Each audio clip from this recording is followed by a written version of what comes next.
In today's programme, we're going to look at systems that are mounted permanently on the roof of the motorhome.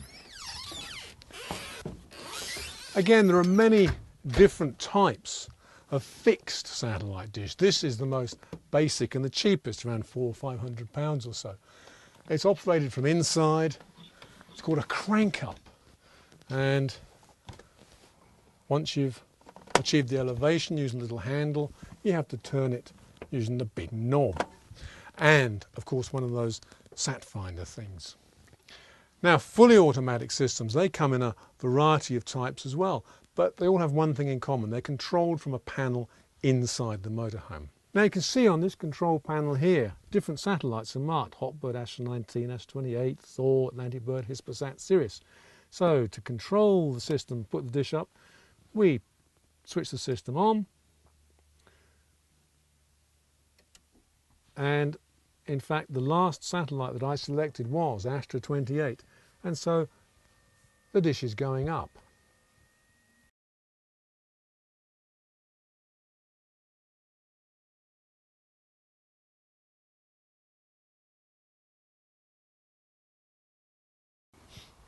So here we are, up on the roof with my folding satellite dish that I just controlled from down inside the motorhome.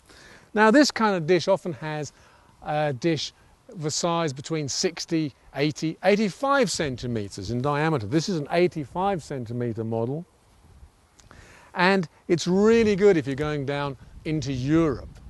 Now then, there's a slight problem here that I have to talk to you about. Astra, who operate the Astra 28 satellites, are making changes. It used to be, in the good old days, you could go down to the south of Spain and with a little dish that size pick up everything on BBC, including EastEnders. But that's all changed. Now, if you want to watch EastEnders down on the Algarve or down in Malaga, you need a dish, whoa, like that, or even bigger. A metre and a half maybe even 2 metres. Nobody's quite sure until the changes take place sometime later in 2013 or maybe early 2014. We just don't know exactly what's going to happen. And frankly, the bigger the dish, the better the chances you're going to have of being able to receive British TV in Europe. This sort of dish has a big disadvantage though. You can't watch television, you can't use the system if there's a high wind. They will be caught and they will blow over. No permanent damage, but you won't be able to watch television. And that's where sat domes like this come in. It doesn't matter what the weather's like. You can watch TV with a dome like this, no problem. It's not affected by wind nor rain. Of course, the dish inside is smaller than these dishes, and that's going to limit the range. The new Astra satellites have got a tighter beam, and the footprint, that means the area in which you can receive satellite TV, is drastically reduced. And we think that when the changes actually happen, a system like this will be able to receive all British TV, maybe as far south as Bordeaux. However, it's not a serious problem. Okay, it is a serious problem, but it's not the end of the world, because there are lots of other satellites up there. Astra 1, Hotbird, Atlantic Bird, Hispasat, Narsat, I could go on. And each of these satellites broadcasts British TV. Not many stations, maybe just BBC News and Sky News, but also American stations like CNN and Fox News. You can watch channels like Eurosport, which you can get on Astra 1, and that enables you to watch Formula 1 racing, the Tour de France, and football as well, all kinds of things. Okay, the commentary might be in German, but who cares? You want to watch it, not listen to it.